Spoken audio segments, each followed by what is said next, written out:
Hey everybody, welcome back to my channel. I hope you guys are all doing great today.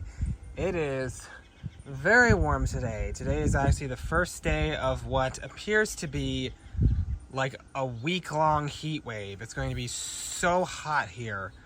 But anyways, today, so that's gonna be fun.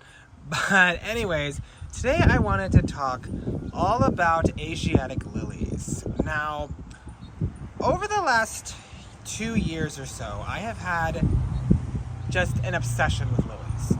Not just Asiatics, I also have Orientals that I'll talk about in another video because today I just wanted to focus mostly on the Asiatics. But Asiatic lilies are one of the easiest plants you will probably ever grow. They come in so many beautiful colors. Like, look at this one. This orange one here might be my favorite out of all of these. Like, these beautiful yellows. This orange here isn't so pretty. And this gorgeous red that multiplied like crazy. So I see these were, what I have. I think I got 3 quart-sized plants and this whiskey barrel planter. And it is just, they just completely filled it. Especially these yellow and red ones. These orange ones, for whatever reason, didn't really multiply, but hopefully they will in subsequent years. So we'll see how that goes. But anyways, I just wanted to talk a little bit about Asiatic lilies, show you some that are blooming in my garden, and how you can keep them happy in your garden. So these ones, as I just explained, were in a pot, and Asiatic lilies do wonderfully in pots, as you can see. They are amazing, and one of the great things about them, about growing them in containers, I actually made a video on growing lilies in containers. I'll flash the thumbnail up on the screen if you want to check it out. But the nice thing about growing them in containers is that you can move them into some shade, because like I said, it's going to be really hot, and if it's really hot, these blooms will not last nearly as long as if it were cooler. So that is a little bit of something to keep in mind. So if you're having like a heat spell, try moving them into the shade. These actually, there's actually a giant tree right to my right here. And it gives it some shade in the afternoon, which is great. So yeah, if you have them in pots, if it's hot, try moving them into a little bit of a shadier spot or like dappled sun. They would probably enjoy that a lot more, so they don't get so hot, so they don't burn out as quickly. So these are ones that I have in this pot, and now I want to show you some of the ones I have blooming in the landscape. So here are some more Asiatic lilies I have blooming. These ones I actually got at like a plant swap last year, and it was at the end of the season. So this is actually the first time I'm seeing them bloom, and I actually able to see what color they are, because when I got them, they the person I got them from said she couldn't remember what color they were. Well, I could see pretty clearly that they're pink, and they are, and this one even looks like double even. So unfortunately, I don't know the variety of this, so I couldn't tell you which one it is. So you might have to do some research on it. If you can figure it out. And if you do, let me know in the comments. I'd love to hear them. I'd love to hear what you have to say. And these ones here, these were just labeled as purple. I just got these ones at Walmart. And there's another one, I think, what is it? That one right there as well. That one is the same kind, but that one's actually fairly close to the end. But these ones, aren't they so pretty? They're not like a royal purple, it's more of a like fuchsia purple. I think they look so pretty. And these say they do get like 3 feet. That's probably gonna be in future years, but they look pretty short right now. So I put them behind these irises because when the irises are done, these can kind of pick up the slack. So They're just so pretty. I love Asiatic lilies, and I even have some more that are on the way. So you have this one here, this one, and this one. These ones here and this one, these are orientals. So these will come out later. And like I said, I think I'd like to do, if you guys are interested, I'd like to do a video more specifically on oriental lilies at a later date when they are blooming. So these are some of the Asiatic lilies in my landscape. And I actually have one more I want to show you that's like just at the very end, but I also want to show you because it looks really cool. So here's one that is kind of on the way out. This one, but I did want to catch it to show it to you guys. This is really cool. You see how it has like that speckling in it. This one I believe was called Tiny Nugget, Golden Nugget I think. It's super pretty and it's very unique I think. Like it's not just a solid color like those other ones I was showing you. It's more of like a multicolored or bicolor where it has that speckled in it. I think it looks cool. So let's go back to those other lilies and let's talk about how you can be successful with them. So as for the care of these guys, like I was mentioning earlier in the video, these guys are so easy, whether you decide to grow them in containers like I was showing you or in the ground. They really are not fussy at all. If you wanted to grow lilies, try growing Asiatic lilies and even orientals as well. But I think Asiatics are probably the easiest. But anyways, as far as what they like, light-wise, they do like full sun, so 6 hours or more of sun, and they can even do part shade. These do get, I would say, about 6 hours. They're in the shade right now because as the sun's kind of casting a tree shadow, that tree I was saying is kind of casting a shadow on them right now. So, but generally they do like, I would say at least 4 hours of sun to do well. Don't put them in full shade. You'll probably not get as many blooms and or they might flop over because they might be stretching for light. So try to give them at least 4 hours, and if you live in a particularly warmer climate, try giving them a little bit more shade. Like if you could put them more in a part shade if you live in a warmer climate, that might be better.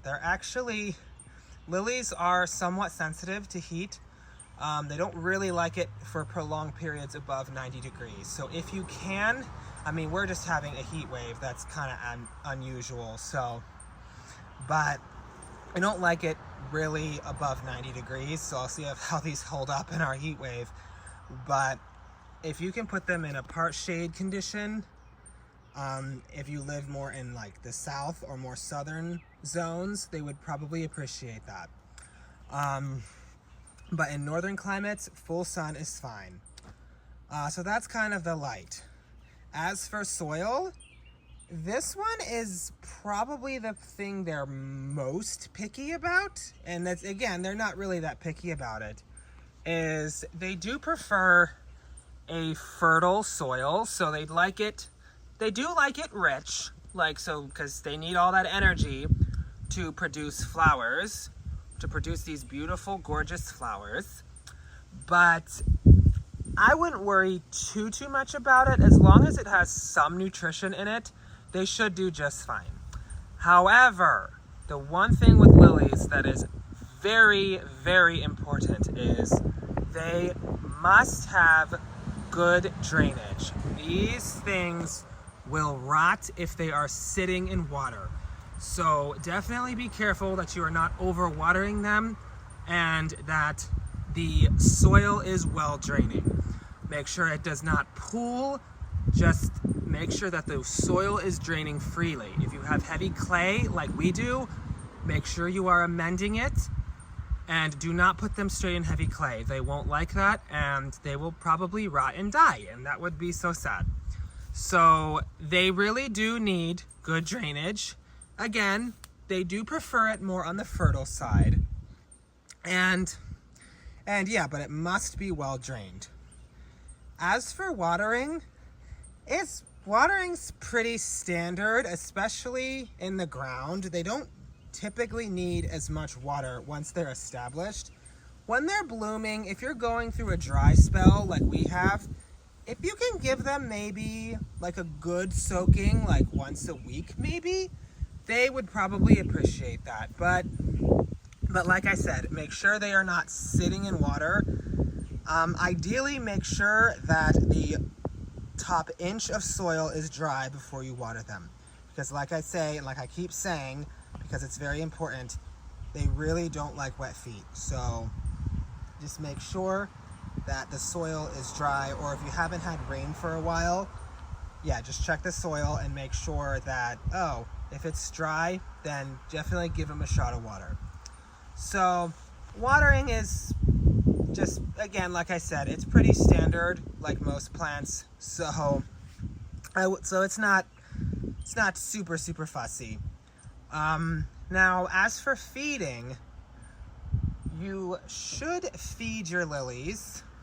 I actually did not feed these ones, and these ones that I just planted about a week or so ago, these ones, or actually no, more like 3 or 4 days ago, I did put some bone meal in. So if you want to fertilize your lilies, feed them with bone meal. Bone meal is really great for bulbs. They're bulbous plants. They have, like I said, they have bulbs. So you can feed them with bone meal and they would really appreciate that. You probably, depending on your soil fertility, you might not have to do that more than once a year. And if it seems like they're doing fine, I really wouldn't bother. Like I said, these ones I did not fertilize this year and they did fine. And it seems like they are doing fine. So that's kind of fertilizer.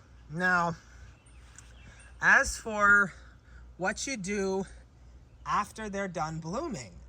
So after the beautiful flowers are faded, what do you do next? Well, what you do after they're done blooming, you want to make sure that you cut them, that you cut all of the spent flowers off. And the reason is because the lilies will try and send energy into producing seeds. And in fact, I actually have what a seed pod looks like, and I will show you what those look like and why you should remove them. So this is a lily that's kind of this is pretty bloomed out, or it's almost bloomed out. There's still one more bud, so that's nice. And there's all these petals falling over. But this is kind of what their seed pods look like. They look like these. They don't really look special in my opinion. But so that's what their seed pods are. And what I usually do is I just wait for all of them to kind of be done, and then I'll just snip it off like that.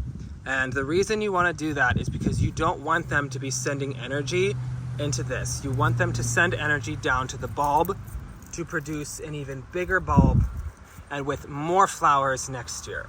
So it really is important to deadhead your Asiatic lilies after they are done. And then what you do is, so you cut them off after they're done, but make sure that you leave their leaves. So the leaves that you leave, at least 3/4 of their leaves, or so, something like that. Leave at least 3/4 of their leaves, or just as many leaves as possible. Because those leaves will continue to feed the bulbs. They will send energy down to their bulbs. Can't see them obviously because they're under the ground, but you want them to send all that energy back into the bulb to produce more bulbs for next year and more flowers. So we obviously want that. So that's kind of the deal with that. At the end of the season, you can cut off the stalks when they're all yellow. Then you can cut down the stalks. So I do prefer to clean up my lilies in the fall, just because they're really just not that attractive in the fall after they all turn yellow. So you don't necessarily have to, but if you want a tidy garden, like in late fall, if you want to, you can cut them down. And as long as they're hardy, they should survive the winter just fine. And if you live in maybe a colder zone, maybe apply like a little bit of extra mulch just in case. but as long as they're hardy where you are, they should have no problems. So that's kind of it on Asiatic lilies today. I just kind of wanted to show you some of the lilies and how you can be successful with them. Because again, like I say, they come in so many beautiful colors. Oh my goodness, they make me so happy. I absolutely love lilies. And actually, one thing I did forget to mention that is very, very important. If you have a cat, make sure that you keep them away from these lilies. Keep them as far away as possible. Lilies are extremely poisonous to cats. So you really need to make sure that they do not have access to them. And if you do have a cat, just keep your cats away from them. Plant them in areas where they will not frequent, or you can plant them in pots, and if you have a spot where that can be out of their reach, that's even better.